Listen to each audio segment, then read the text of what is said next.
Ms. Tate, the best way to save journalism in the CBC is to tell the truth, to be fearlessly committed to the truth. You are not telling the truth as an organization about the genocide happening in Gaza before the eyes of the world. Over 4,000 Palestinian children have been massacred in 1 month. That's one every 10 minutes, Ms. Tate. Where on your organization has there been a serious discussion about this genocide, about the destruction of mosques, about the destruction of churches?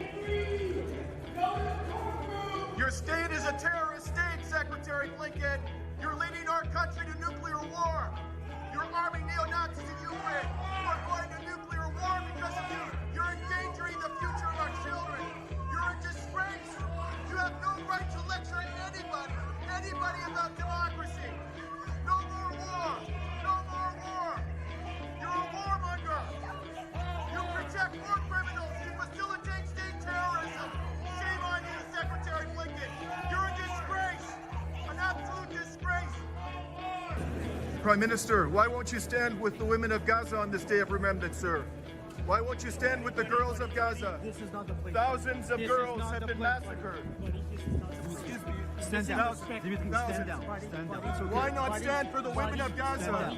Why not stand for the girls of Gaza? No, this is complicity in genocide.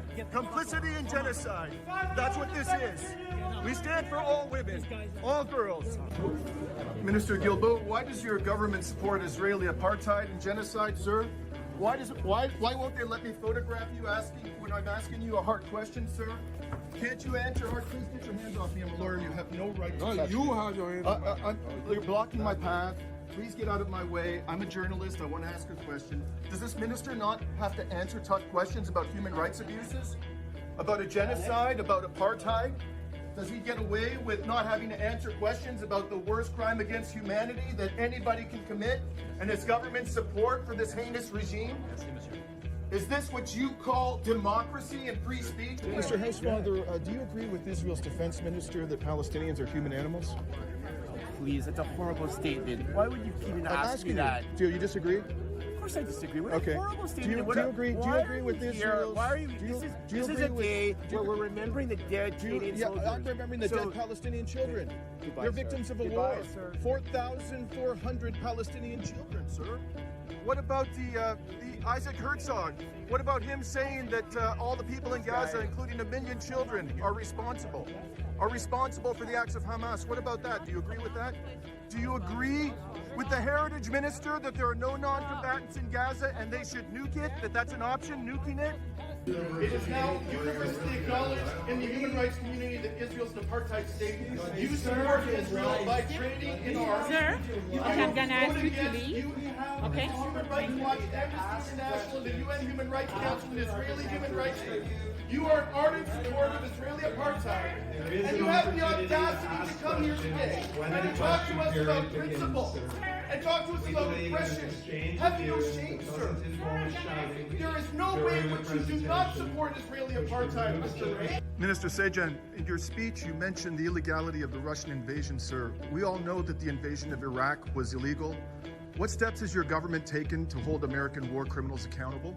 Why have you not sanctioned the United States? Why haven't you sent weapons to Iraq to help the people of Iraq defend themselves against the American occupier? You mentioned Yemen, sir. Your government is sending billions of dollars of weapons to the Saudi autocracy, which is committing a genocide in Yemen.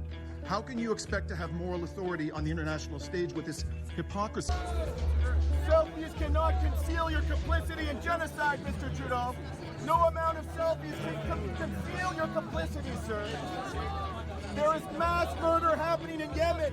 How dare you sell weapons? How dare you allow this to be done in our name? It's a disgrace, sir. This is not about partisan politics. It's about basic human decency. You have no right to sell weapons to those monsters. No, Mr. Galdo, last May, Israeli soldiers shot a Canadian doctor, Tarek Lubani. They shot him twice. I don't care. You don't care about human rights. Do you think human rights are less important than a discussion about what's happening in the transport industry in this port? This is not what we're here for. I don't care. You have not done anything to vindicate the rights of a Canadian doctor, sir, who was shot by Israeli snipers. 3 weeks later, you entered into a free trade agreement with Israel. 3 weeks later, sir. How do you sleep at night? They are shooting children, medics, journalists, disabled persons at the border, and these people are simply trying to exercise their right under the United Nations laws to return to their homeland. That's it. That's their crime. They're refugees trying to return home, and they're being shot dead at the border. Prime Minister! Prime Minister! Prime Minister! Last year, an Israeli sniper shot a doctor from London, Ontario. That doctor's name is Tarek Lubani.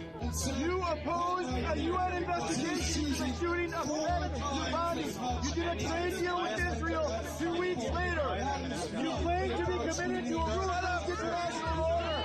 You are a human rights hypocrite, sir. You do not defend human rights. You do not defend your body. On entend et on Prime voit Minister beaucoup de Trudeau, gens extrêmes de a plusieurs year côtés ago, qui veulent Israeli parler, forces shot qui ne Canadian veulent pas doctor Tarek écouter, Lubani. qui ne veulent They pas shot a Canadian entendre. doctor. Is that consistent with Canadian values? Does that represent democracy, sir? Canadian doctor Tarek Lubani. And then they shot children, medics, disabled persons. Yes, yes, yes. Oh, yes, that's the fact. Don't wave your finger at me. You are representing an apartheid regime, sir. You did a trade deal. You did a trade deal with Israel within 3 weeks. Within 3 weeks of the shooting of a Canadian doctor. How dare you? How dare you, sir? You are a disgrace. You do not represent this country. You are not a champion of human rights. These other states. Well, why don't you impose an arms embargo? What would you have us do? An arms embargo. That doesn't stop. Why don't you expel Israeli diplomats? Why don't you stop giving? Correct. Why don't? But well, you asked me. You asked me. What can you do? This is one measure. Okay. So your government. Well, I'll be happy with any one of these things, but I'll give you other examples. Your government gives preferential tariff treatment to products produced in Israel settlements, even though they are, according to your own government, a violation of the Fourth Geneva Convention.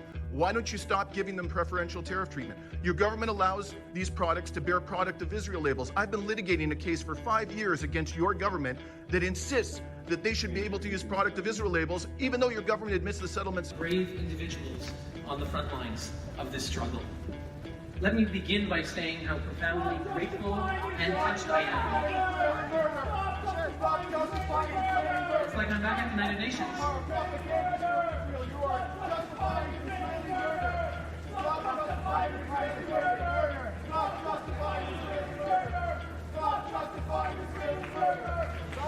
It's a university that is committed. Stop justifying Israeli murder! Stop justifying Israeli murder! Stop justifying Israeli